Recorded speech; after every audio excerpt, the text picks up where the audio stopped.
नमस्कार दर्शकों, आज हम लेकर आए हैं भगवान शिव की व्रत कथा। इस व्रत कथा को जो पढ़ता है अथवा सुनता है उसकी समस्त मनोकामनाएं पूर्ण होती हैं। इसमें आप सुनेंगे सोमवार व्रत की कथा। वीडियो अच्छी लगी तो लाइक कीजिए, चैनल पर नए हो तो सब्सक्राइब कीजिए। तो कथा शुरू करते हैं। प्राचीन काल की बात है। एक गांव में एक साहूकार रहा करता था। वह बहुत ही धनी था, परंतु उसके कोई संतान नहीं थी। वह उसकी पत्नी भगवान को प्रसन्न करने के लिए हमेशा सोमवार का व्रत किया करते थे और व्रत के उपरांत प्रदोष काल में जल चढ़ाया करते थे और दीपक जलाते थे। साहूकार की परम भक्ति को देखकर माता पार्वती ने पूछा कि प्रभु, यह तो आपका अद्भुत भक्त है। यह हर सोमवार को विधि पूर्वक व्रत करता है। आपको इसकी मनोकामना अवश्य ही पूर्ण करनी चाहिए। इस पर महादेव ने कहा, हे माता, यह संसार एक कर्म भूमि है। जो जैसा कर्म करता है उसे वैसा ही फल मिलता है। इस पर माता ने फिर आग्रह किया, हे नाथ, आप इनकी मनोकामनाएं पूर्ण कर दीजिए। परंतु माता के इतने आग्रह करने पर महादेव ने कहा, हे देवी, यह धनवान साहूकार है और इतना परेशान है क्योंकि इसके पुत्र नहीं है। परंतु आपके इतनी आग्रह करने पर मैं इनको पुत्र प्रदान करता हूँ, परंतु 10 वर्ष पश्चात ही वह मृत्यु लोक को प्राप्त होगा। फिर महादेव ने साहूकार को स्वप्न में आकर दर्शन दिए और कहा, उसे पुत्र रत्न की प्राप्ति होगी, परंतु 10 वर्ष तक ही वह जीवित रह पाएगा। इसके बाद साहूकार बड़ा दुखी हुआ और सुबह नहा धोकर साहूकार नित्य क्रम पूर्ण कर पूजा अर्चना करने लगा। कुछ दिन बाद उसकी पत्नी गर्भवती हुई और उसने सुंदर पुत्र को जन्म दिया। दोनों बड़े ही प्रसन्न थे, परंतु साहूकार मन ही मन कोस रहा था। वह बड़ा ही दुखी था क्योंकि उसको पता था यह बालक 10 वर्ष से अधिक समय तक जीवित नहीं रहेगा।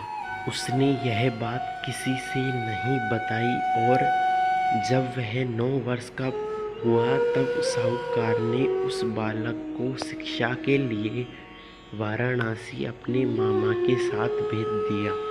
मामा और भांजा वाराणसी के लिए चल पड़े। साहूकार ने कहा कि रास्ते में ब्राह्मणों को दान देते जाना और यज्ञ करवाते जाना। मामा और भांजा वाराणसी के लिए निकल पड़े, परंतु वे जिस रास्ते जा रहे थे उस राज्य का राजा अपनी बेटी का विवाह राजकुमार से करवा रहे थे। वह बच्चा गूंगा था।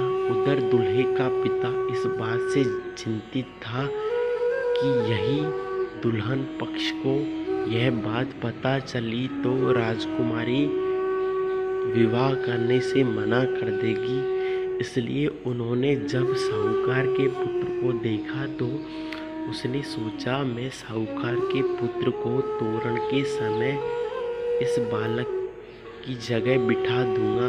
वह दुल्हन पक्ष को पता भी नहीं चलेगा। दूल्हे के पिता ने साहूकार के पुत्र को इस बात के लिए भी तैयार किया कि वे इस तरह उस बालक दूल्हे के कपड़े पहनकर तोरण पे भी बैठे। तोरण के बाद जब फेरों की बारी आई तब दूल्हे के पिता ने फिर से उनसे आग्रह किया। वे फेरे भी लेने के लिए तैयार हो गया। विवाह संपन्न हो गया। वह यह बात छुपी रही, इसलिए मामा बड़ा खुश था। वह विवाह समारोह भी संपन्न हुआ। विवाह के बाद मामा भांजा वाराणसी के लिए चल पड़े, परंतु साहूकार के बेटे को उस वस्त्र पे लिख दिया कि तुम्हारा विवाह मुझसे हुआ है, परंतु तुमने जिसके साथ विवाह किया है वह बोल नहीं सकता, वह गूंगा है और मैं वाराणसी शिक्षा ग्रहण करने जा रहा हूँ। जब राजकुमारी को यह बात पता चली तो उसने अपने पिता को यह बात बताई कि वे वाराणसी गए हुए हैं और यह जिससे शादी हुई है यह बोल नहीं सकता। समस्त प्रजा में यह बात फैलने लगी। दूल्हे के पिता को यह बात सच सच सबको बतानी पड़ी और दुल्हन के पिता ने बेटी को भेजने से इनकार कर दिया। इधर वह वाराणसी जाकर शिक्षा लेने लगा, इधर मामा ने यज्ञ करना प्रारंभ कर दिया। जब वह बालक 10 वर्ष का हुआ तब अचानक बालक आया और मामा से बोला, मामा आज मेरी तबीयत कुछ ज़्यादा ही खराब लग रही है, मैं जाकर आराम कर लेता हूँ। बालक जब कमरे में आराम करने गया तब उसकी मृत्यु हो चुकी थी।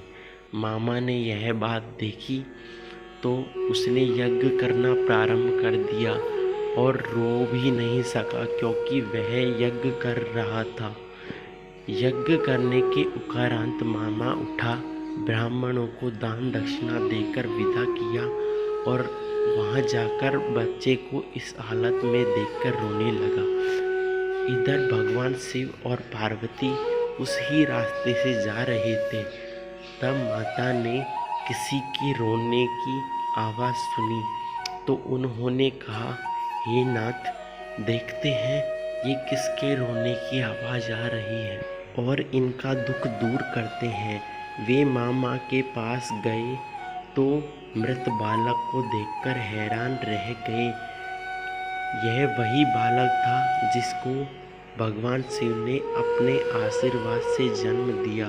इसकी आज 10 वर्ष पूर्ण हुई, इस वजह से इसकी मृत्यु हो गई है।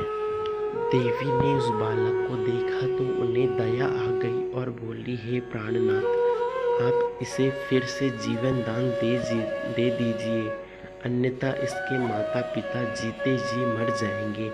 माता की इस बात पर बार बार जोर देने पर शिवजी ने उन्हें उस बच्चे को फिर से जीवन दान दे दिया।